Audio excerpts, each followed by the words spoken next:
Welcome travellers, this is Nemo060 here with you once again, and this is a response to Rational Roundtable in his response to Brett Keane when Brett Keane did a video addressed at him. As always, I recommend that you try and watch the video first by Rational Roundtable, just so that it helps to give a bit of context to what I'm saying.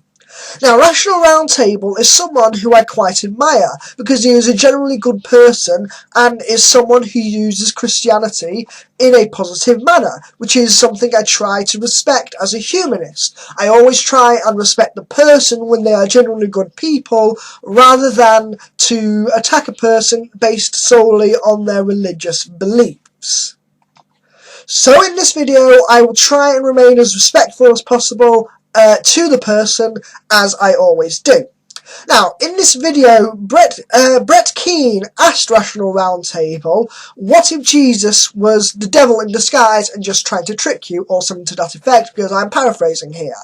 And Rational Roundtable came up with a response to the effect of, well, yes, I could be wrong, but what if you're wrong about the world being round? Have you seen it with your own eyes?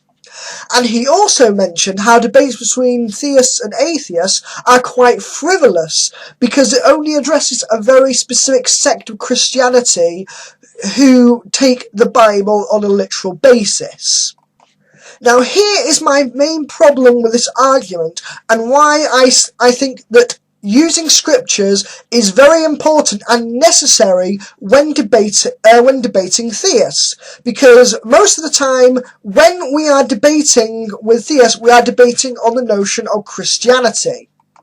Whenever we debate the issue of does God exist, we must define what God is by a specific set of rules before we can actually do anything. Once there is a specific set of standards, what would constitute the existence of a God, and what this God would be like, then we can address these claims. For example, this drumstick. I claim to have gotten this drumstick from an Italian progressive power metal band that I saw live called DGM, and the drummer's name is Fabio Constantino, who gave this drumstick to me. Now, if we were to debate the existence of this drumstick, I could cite sources online showing the existence of DGM, the name of the drummer being Fabio Constantino, and also footage of them playing live, as well as them potentially live at the specific date that I saw them in concert. And while it may not be particularly clear on this webcam, I can also show how there are markings in pen of the person's name and the band they are from, Fabio Constantino of DGM. So how does this relate to this argument? Well, Christianity is, to the best of my understanding, based on the God as described in the Bible. If we were to debate Allah, we would use the Quran. If we would debate Hindus, we would use their holy books, myths and legends, and so on and so forth. So, if we are debating the existence of the Christian God specifically, then we have to rely on a source. And in this case, the source is the Bible. I know that Rational Roundtable rightly said that he wanted to debate the existence of a God in general, rather than attacking scripture. However, please bear with me, as I will get to that point. As Rational Roundtable rightly said, there are many different interpretations of Christianity in the biblical text, as well as translation and historical context that would need to be taken into account, as It's the Superfly has pointed out on many times. But this presents a severe problem for debate and discussion. If we cannot agree a basic set of standards as to what this God is defined by, and how he can possibly exist, then there is no possible way to prove his existence, because the theist can every time move the goalposts and just say, well, that's not what my God is like. And so we have to take the Bible at as much face value as much as we possibly can. Certainly, historical context and understanding of the translation does help, but is not always necessary, especially because many Christians don't know the extent of every single passage, every single translation or historical context from the Bible.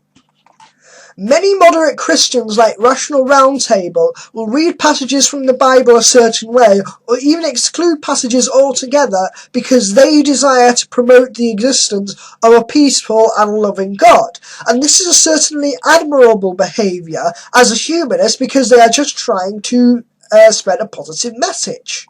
But the more we twist and redefine the definition of a God, the further away from Christianity we actually become, and the more abstract this God gets. And so therefore there is less basis and less actual overall information to actually discuss the point on.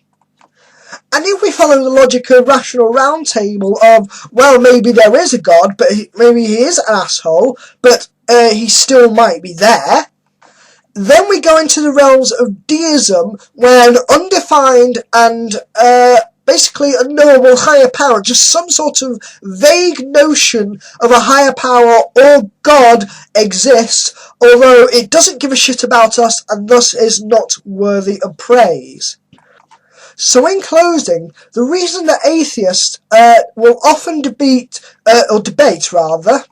and give rebuttals to religious apologists and fundamentalists like William Lane Craig and Eric Hovind, because the people who are arguing the merits of what the Christian God is actually described as, so that we have some basis to discuss the topic.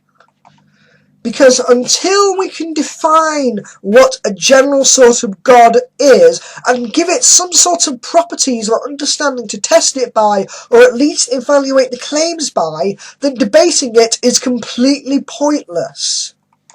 I highly recommend that you subscribe to Rational Roundtable for his honest thoughts on both religion and atheism, and I will also link a video in the description by Theremin Trees, who did a video on the same subject, although goes into much more detail than I did. I welcome a further response from Rational Roundtable, and I look forward to seeing you all in the near future. Thank you for listening, and safe travels.